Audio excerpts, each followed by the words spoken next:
एक छोटे से गांव में रामू नाम का आदमी अपनी पत्नी सीमा के साथ रहता था। रामू की आर्थिक स्थिति ठीक नहीं थी। वह एक छोटी सी झोंपड़ी में रहता था और लोगों के खेतों में मजदूरी कर अपना गुजारा करता था। एक दिन सुबह के समय सीमा आंगन में खाली चूल्हे पर बैठी थी। पास ही रामू अपने पुराने कपड़े पहना हुआ था। रामू, थोड़ा जल्दी कर लो, आज हरिया काका के खेत पर देर हो गई तो वो फिर गुस्सा हो जाएंगे। हाँ सीमा, जानता हूँ, पर रात की गर्मी की वजह नींद ही नहीं आई। इस वजह से पूरा शरीर टूट रहा है। रामू, रोज की मजदूरी से कुछ बचता नहीं, ऐसे तो हम भूखे मर जाएंगे। तो मैं सोच रही हूँ कि पीछे के खाली जमीन पर कुछ सब्जियां उगा लूं। बिल्कुल, ये तो अच्छी बात है। चलो अब मैं निकलता हूँ, पर सुनो, अगर समय मिला तो बाजार से थोड़ा नमक और मिर्च ले आऊंगा। हाँ ले आना, वरना दाल पानी जैसी लगती है। रामू अपना फावड़ा उठाता है और बाहर निकल जाता है। रामू खेत में पसीना बहाते हुए काम कर रहा था। तभी पास में हरिया काका आते हैं। रामू, जरा तेजी से काम करो, दोपहर से पहले ये पट्टी तैयार होनी चाहिए। जी काका, पूरी कोशिश कर रहा हूँ, बस जरा थकान हो रही है। थकान एक मजदूर के अंदर नहीं होती रामू। जब पेट भर खाना मिलेगा तभी चैन आएगा। काम पूरा करो, फिर कुछ पैसे दूंगा। पैसे नहीं, अगर हो सके तो थोड़ा गेहूं ही दे देना, घर में आटा भी नहीं बचा।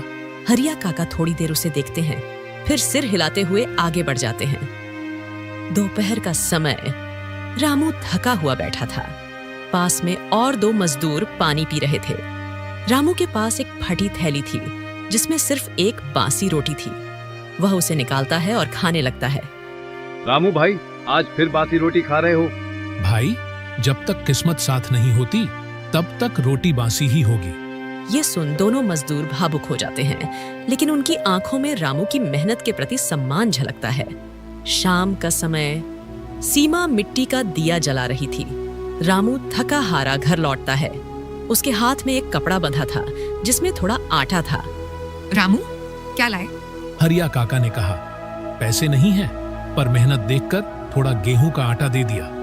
भगवान उन्हें सुखी रखे, अब 2 दिन चैन से खाना खा सकेंगे। लेकिन रामू, हम ऐसे कब तक ये जिल्लत भरी जिंदगी जिएंगे?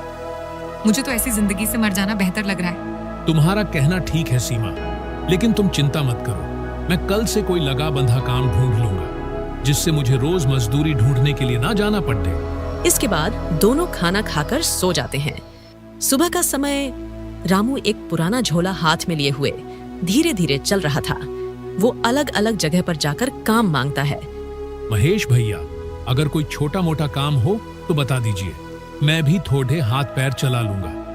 रामू, अभी तो दुकान में लड़का रखा है और ज्यादा भीड़ नहीं है, जब जरूरत होगी तब बताऊंगा। रामू थोड़ा उदास होकर आगे बढ़ता है। दोपहर का समय रामू एक मिठाई की दुकान के पास रुकता है जहां कुछ लोग बैठे थे। चाचा, कोई काम मिल सकता है क्या? मैं आपके बर्तन मांज दूंगा और साफ सफाई भी कर दूंगा। अरे रामू, तू अब ये काम करेगा? चल भाई आगे बढ़, यहाँ हमारे लड़के ही बहुत हैं। रामू की आंखों में निराशा साफ झलक रही थी। रामू थका हारा और निराश होकर घर की ओर लौट रहा था। उसी समय सामने से गांव के मुखिया जी बैलगाड़ी से उतरते हैं। वे रामू को अच्छे से पहचानते थे। अरे रामू बेटा, क्या बात है, बड़ा परेशान दिख रहा है। नमस्ते मुखिया जी। हाँ, बस काम की तलाश में निकला था, लेकिन कहीं कोई काम नहीं मिला। तू मेहनती लड़का है रामू, मैं जानता हूँ तू खेतों में दिन रात पसीना बहाता है। ऐसा कर, मेरी आटा मिल में थोड़ा काम खाली है। मजदूरी ज्यादा तो नहीं मिलेगी, लेकिन रोज का काम पक्का रहेगा। मुखिया जी, सच कह रहे हैं आप? हाँ रे, गांव का मेहनती आदमी भूखा नहीं रहेगा जब तक मैं जिंदा हूँ। कल सुबह आ जाना, काम दिखा दूंगा। आपका बहुत बहुत धन्यवाद मुखिया जी, आपने आज उम्मीद जगा दी। बस मेहनत ईमानदारी से करना, आगे रास्ता खुद बन जाएगा। रात का समय रामू घर लौटता है। सीमा चूल्हे के पास बैठी थी। रामू मुस्कुराते हुए आता है। आज कुछ बात बनी क्या रामू? हाँ सीमा, आज मुखिया जी से मिला, अब उनकी मील में काम मिलेगा। भगवान का लाख लाख शुक्र है। चलो अब हमारे भी दिन बदलेंगे। हाँ, अब मेहनत और दुआ दोनों हमारे साथ हैं। सीमा थाली में रोटी परोसती है। दोनों मिलकर सादा भोजन करते हैं। अगली सुबह रामू समय से पहले ही मील पहुंच जाता है। कुछ मजदूर गेहूं और बोरे उठा रहे थे। मुखिया जी रामू को बुलाते हैं। रामू, देखो, तुम्हारा काम है बोरे लाना ले जाना और मशीन में गेहूं डालना। ध्यान रखना कहीं हाथ ना फंस जाए। जी मुखिया जी, मैं इस बात का पूरा ध्यान रखूंगा। इसके बाद रामू तुरंत काम में लग जाता है। वह बोरे उठाता है, मशीन में गेहूं डालता है और खूब मेहनत करता है। उसके माथे पर पसीना आ जाता है। शाम को रामू थका हुआ घर लौटता है। सीमा दरवाजे पर उसका इंतजार कर रही थी। आ गए रामू, कैसा रहा आज का दिन? बहुत अच्छा था सीमा। सारा दिन काम किया, थोड़ी थकान है, पर दिल को सुकून मिला। पहली बार लगा कि कुछ कर रहा हूँ अपने लिए। भगवान का शुक्र है। देखो, आज मैंने बाजरे की रोटी और प्याज की चटनी बनाई है। दोनों बैठकर सादा खाना खाते हैं। उनके बीच शांति और सच्चा प्रेम दिखाई देता है। अगले दिन रामू फिर से सुबह जल्दी मील में पहुंचता है। वो पहले से ज्यादा मेहनत करता है। आज बोरे उठाते उठाते उसे दोपहर हो जाती है। पसीने से तरबतर रामू की आंखों में हल्की थकान और भूख दोनों झलकती हैं। आज बहुत जोर से भूख लग रही है। सीमा के हाथ की रोटी तो शाम को ही मिलेगी। क्यों ना आज हेमू के ढाबे पर कुछ खा लूं? इसके बाद रामू पैदल चलता हुआ हेमू के ढाबे पर पहुंचता है, जहां कुछ खटिया, कुछ बेंच पट्टी थी। दूर से दाल, रोटी और घी की महक आ रही थी। रामू वहां पहुंचता है।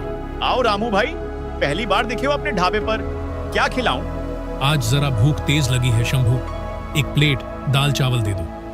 वाह, अब तो रामू भाई कमाने लगे हैं। हाँ, मुखिया जी की मील में काम मिल गया है। रामू हंसता है और शंभू प्लेट में गर्मा गर्म दाल चावल परोसता है।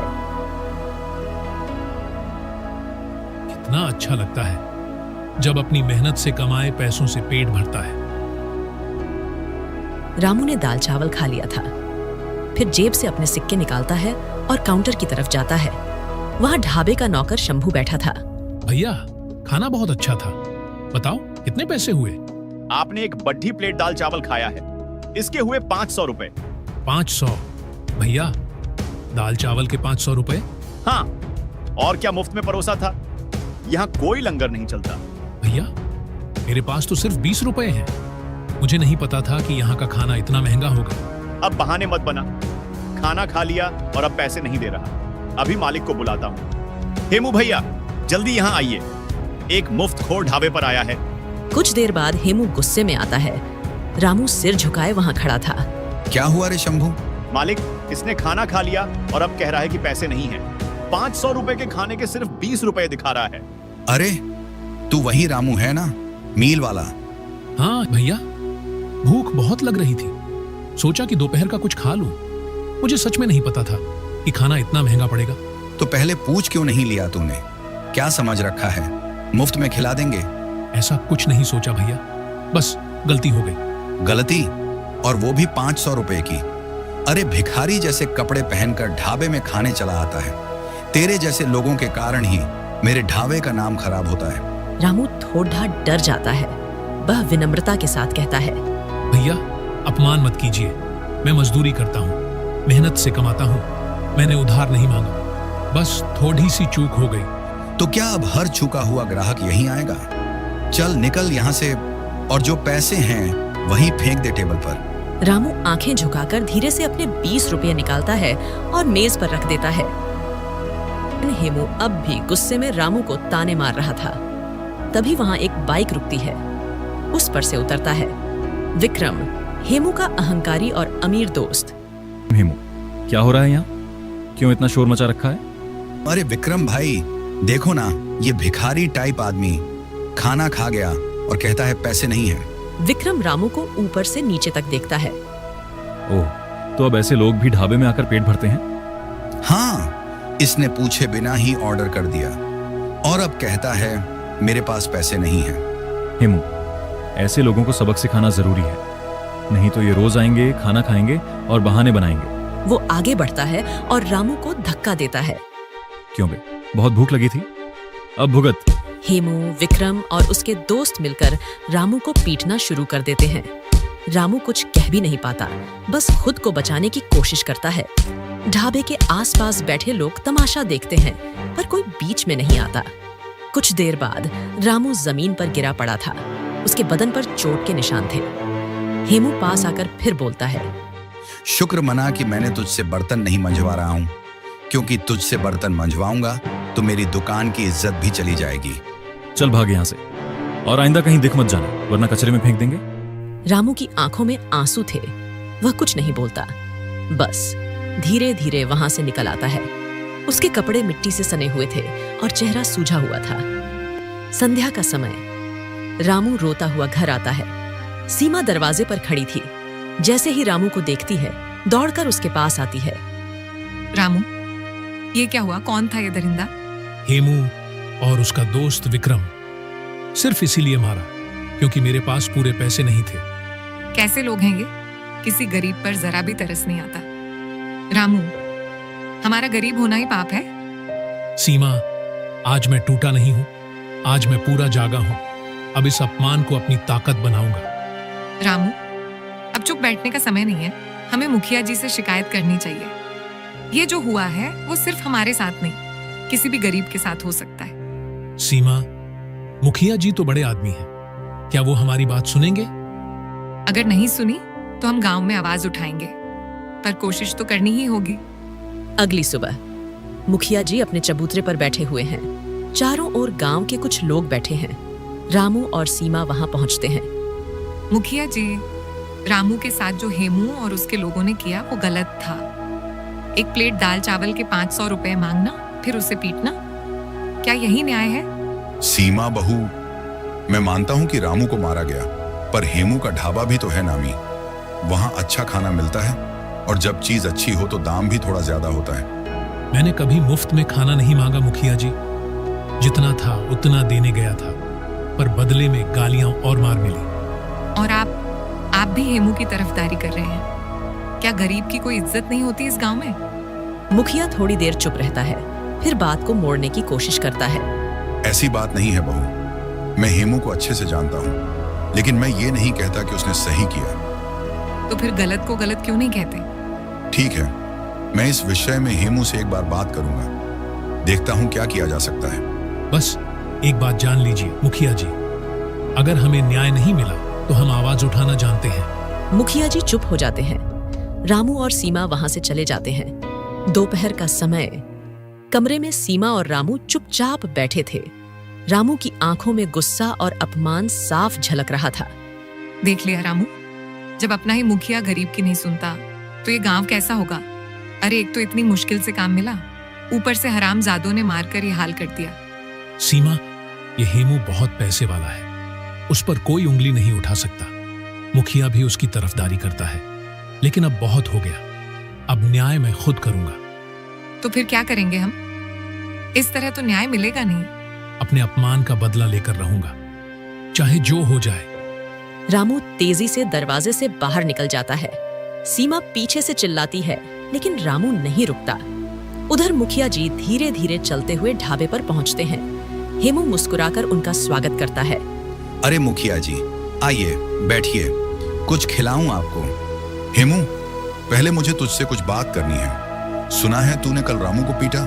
तो क्या करता मुखिया जी, वो भीख मांगने जैसे हालत में मेरे ढाबे पर बैठा था। उसने खाने तक के पैसे नहीं दिए। अब बताओ, ऐसे आदमी को कौन झेले? हेमू, काम तो तेरा अच्छा चलता है, लेकिन लोगों को मारना ये कहाँ की समझदारी है? वो खुद ही मार खाने लायक हरकतें करता है। ढाबे पर बैठा और पैसे नहीं दिए, उल्टा जिद करने लगा। देख, आए दिन तेरे ढाबे से लोगों के पीटे जाने की खबरें आती हैं। मैं तुझे पहले भी समझा चुका हूँ, अगर ऐसे ही चलता रहा तो एक दिन तुझे बड़ा नुकसान हो सकता है। हर किसी की इज्जत होती है हेमू, चाहे गरीब हो या अमीर। अगली बार किसी को मारने की खबर आई तो पंचायत में तेरे खिलाफ बात होगी। ये कहकर मुखिया वहां से चले आते हैं, पर हेमू का चेहरा तन जाता है। रात हो चुकी थी। रामू अकेला जंगल में चल रहा था। अब और सहन नहीं होगा, या तो मैं मर जाऊंगा या फिर इस जुल्म को मिटा दूंगा। घर पर सीमा दरवाजे पर खड़ी थी और बार बार रास्ते की ओर देख रही थी। रामू अभी तक नहीं आए, न जाने कहाँ चले गए। ना कुछ बताया ना कुछ कहा। उधर जंगल के किनारे पर एक पेड़ के नीचे रामू अकेला बैठा था। उसका चेहरा दुखी और क्रोध से भरा था। हेमू, तेरा ये अपमान भूला नहीं जाएगा। एक दिन मैं भी कुछ बनूंगा, फिर देखना क्या होगा। तभी पीछे से एक मधुर स्वर सुनाई देता है।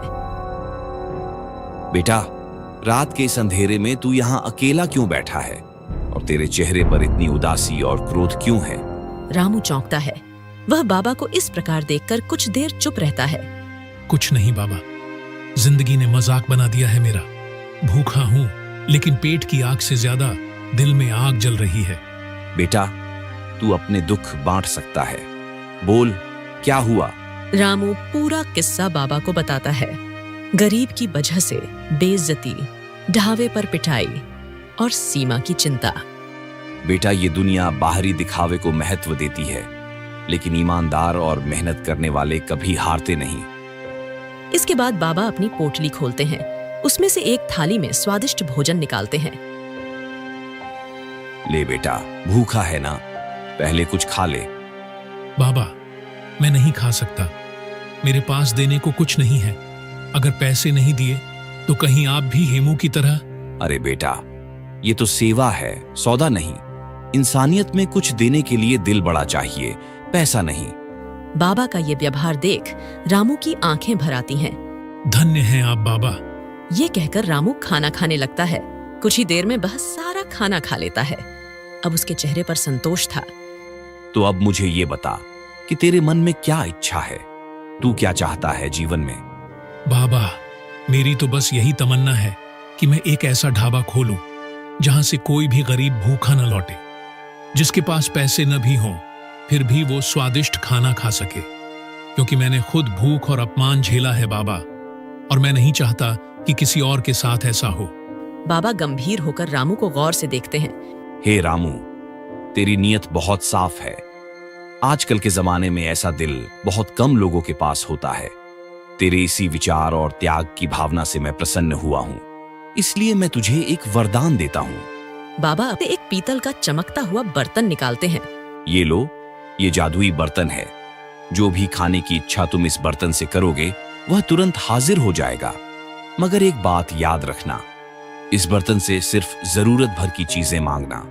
यदि लालच में आकर कुछ भी ज्यादा या अनुचित मांगोगे तो ये बर्तन कुछ नहीं देगा और हो सकता है कि अपना असर भी खो दे। मैं वचन देता हूं बाबा, मैं सिर्फ जरूरत के अनुसार ही इसका उपयोग करूंगा। ये मेरे लिए भगवान का आशीर्वाद है। मैं इसे गरीबों की सेवा में लगाऊंगा। जाओ रामू, तुम्हारा रास्ता अब खुल चुका है। ईमानदारी और सेवा की राह पर चलते रहो, सफलता तुम्हारे कदम चूमेगी। बाबा धीरे धीरे वहां से अदृश्य हो जाते हैं और रामू भी उस बर्तन को सीने से लगाकर घर की ओर चल देता है। सीमा अब भी रामू के लौटने का इंतजार कर रही होती है। तभी रामू थका हारा और हाथ में बर्तन ले आता है। अरे रामू, कहाँ थे तुम? और ये बर्तन कैसा है? सीमा, बहुत कुछ हुआ है आज रात, मैं तुझे सब बताता हूँ। दोनों घर के भीतर चले जाते हैं।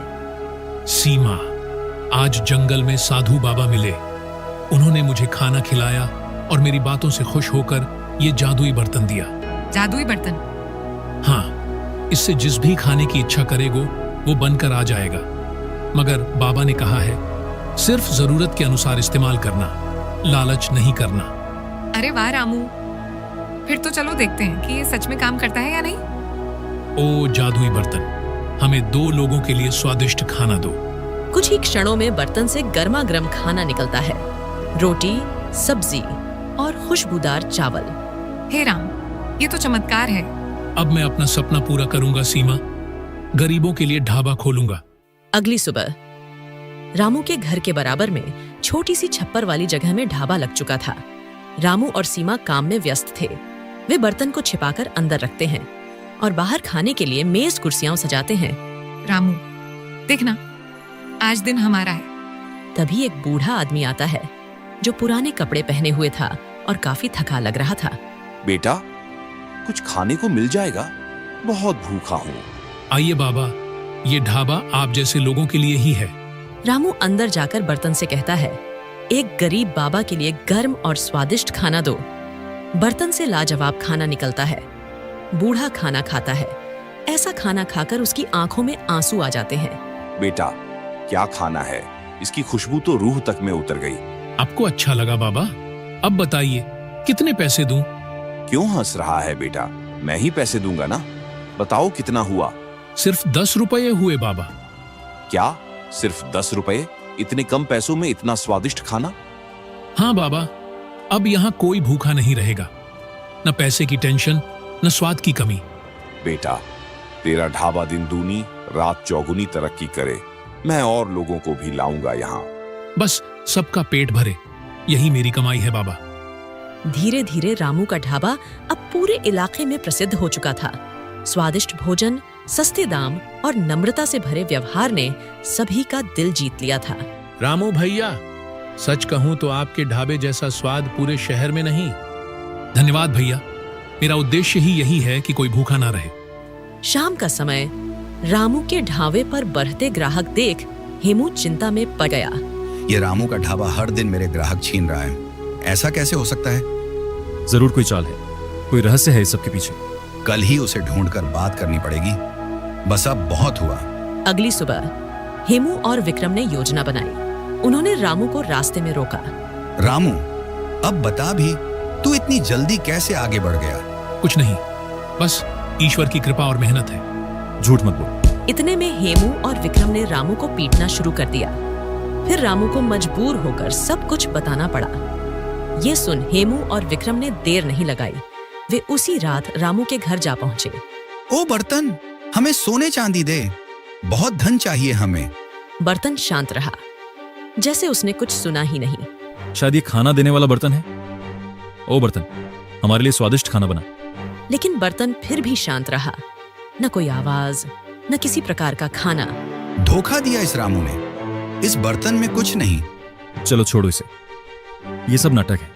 इसके पीछे कोई और ही बात है और हम इसका पता लगा कर ही रहेंगे। हेमू और विक्रम गुस्से से तिल मिलाकर वहां से चले गए। अगले दिन भी रामू का ढाबा पहले जैसा ही चल रहा था। लोग स्वादिष्ट खाना खा रहे थे और खाने की खुशबू हवा में फैल रही थी। रामू भैया, आप जैसे लोग समाज की असली संपत्ति हैं। बस आप सबका आशीर्वाद बना रहे, वही काफी है।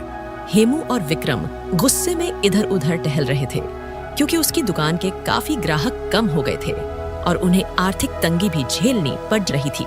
ये रामू कैसे हर दिन 100-200 ग्राहकों को खिला देता है? कोई तो राज है उसके पास। कल उस बर्तन से पैसे मांगने पर भी कुछ नहीं निकला। मुझे तो लगता है कुछ न कुछ जादू है उसमें।